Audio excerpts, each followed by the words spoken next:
So the podcast is called Let's Keep It a Buck Podcast, and the person being interviewed is a blogger out of Philly called Johnny Mac.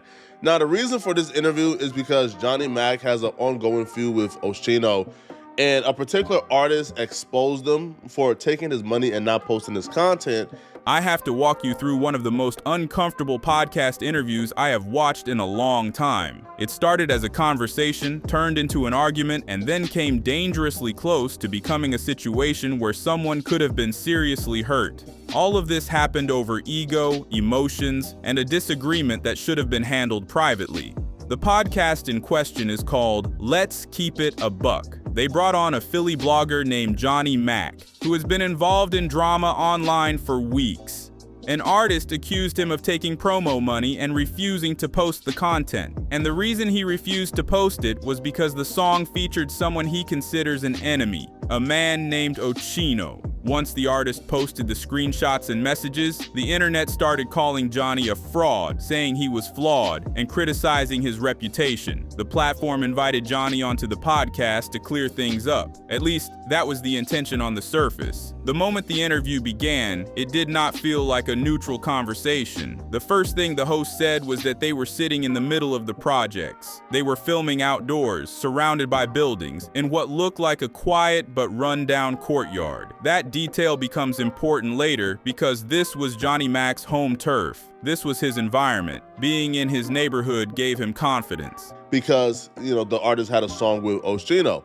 So the podcast brought him on to pretty much tell him, hey, bro, what you did is not cool at all. It made him feel like he had the advantage if things became tense. The hosts started by asking him about the situation with the artist and the missing promo post. But Johnny immediately shifted the conversation toward his issues with Oschino. He did not want to talk about the promo money. He wanted to talk about the disrespect he felt from Oschino online. He brought up comments about his family, posts that hurt him deeply, and jokes he felt crossed the line. You could hear the emotion in his voice. He felt like he was being attacked publicly for weeks. And from his perspective, the podcast hosts were trying to minimize that pain by asking business questions instead of acknowledging the personal disrespect he experienced. On the other side, the hosts were trying to remain neutral. They wanted to get his side of the story without burning bridges. They did not want to call out Oschino because they still wanted the chance to interview him as well. That is how a lot of small and mid-level platforms operate. They want to remain friendly with both sides of every beef. It keeps content flowing and prevents either side from refusing interviews in the future. So when Johnny asked them directly to call out Oschino's behavior, they would not do it. They kept trying to redirect the conversation or say they did not hear anything that bad.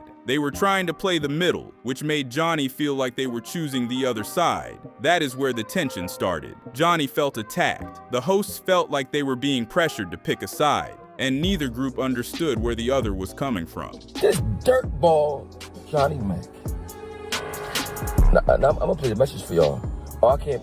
Mind you, Nick Costello paid Johnny Mac to promote his video. The breaking point came when the hosts switched topics. Instead of staying on Oschino, they began pressing Johnny about the artist who paid him for a promo post. They asked him why he took the money if he was not going to post the content. They said the artist paid with his own pocket. He did not ask for a handout, and it was not fair for him to lose money because of someone else's beef. Now, here is the irony. On a business level, they were right. If someone pays for a promo, you either post it or give the money back. But when they confronted Johnny about that decision, especially after refusing to call out Oschino, it made Johnny feel like they were attacking him personally. Imagine being asked to take accountability on camera by people who will not even acknowledge the disrespect you feel from your enemy. That is how Johnny took it. From his perspective, they were defending his enemy and criticizing him. That is when he said something that changed the entire feel of the room. He said, "If I get mad, I am going to do something to one of you." It was not a joke. It was not said in a playful tone. Oh, bro, put another video up, man. I don't Oschino, bro. I don't like on my own. I don't like putting that on my page, bro, right now. All right, we going through some shit, bro. I wanted to tell you that the other time, man. That's why I only accepted the joint from the other page, but I don't OG, bro, we gonna do something, bro. It was said with clear frustration. You could see the energy shift the moment he said it. The host tried to redirect and calm him down. They told him they were just having a conversation. They pressed the idea that they were all men who could communicate. But Johnny was already in an emotional state. He felt disrespected, cornered, and misunderstood. Then something happened that people still talk about from that interview. Johnny stood up. He is taller and bigger than the hosts. Standing up was not just a change in posture. It was a display of dominance. It was an attempt to intimidate them physically. But what he did not expect was that one of the hosts had something on him. You could see a subtle movement. You could see a shift in his body language. It was not loud, it was not threatening, but it was a clear signal that he was not going to be intimidated, even if Johnny had the physical advantage. The moment Johnny realized that the host was armed, everything changed. You could see it in his face. The energy drained out of him instantly. The bravado disappeared. He sat back down because he realized he had crossed a line without understanding the full situation. He said he can't play it because I was on the song. Johnny Mac, must I remind you, without an H, you do not exist. You are a bum. Must I further remind you, he was at my house crying. One wrong move in that moment and things could have gone very badly. This is why people say he almost talked himself into a wooden casket. If he had swung, pushed, or even reached the wrong direction, the situation could have escalated beyond words. It could have become tragic. And the saddest part about this entire situation is that it did not have to happen this way. This was all triggered by emotions. Johnny was hurt. The hosts were trying to stay neutral. No one communicated clearly. And because of that, tempers escalated until the situation became dangerous. Now, I want to be clear. Johnny has a right to be upset if someone disrespected his family, but threatening violence during an interview solves nothing. As an interviewer himself, he should understand that tough questions come with the territory. He has given pushback to others in the past, so when it was his turn to receive it, reacting violently made him look emotional and unprofessional. At the same time, the host should have been more aware of the dynamic they were creating. Because your baby mom was popping my young boy raw in Miami. Oh, can you please call him? Can you just please see if he hit her, if he's going to take it personal, if he don't. How dare you?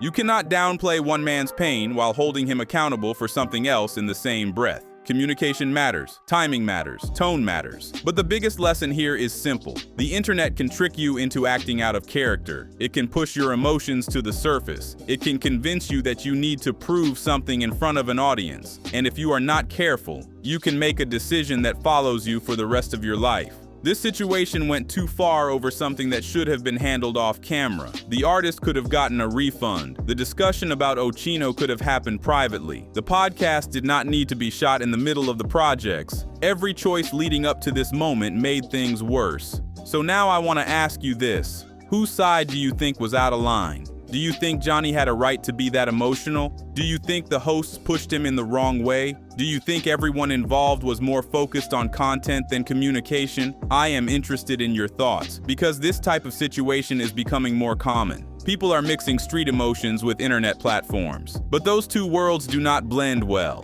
One world requires calm communication. The other world moves on impulse. And when you mix those environments together, someone eventually gets hurt. Let me know what you think. Your comments help shape the conversation, and I read everyone. If you want more breakdowns like this, stick around for the next video. I have another deep dive about a situation from 2018 that recently resurfaced and completely shocked me. It is a story that deserves attention because of how heartbreaking it is. I will see you in that video.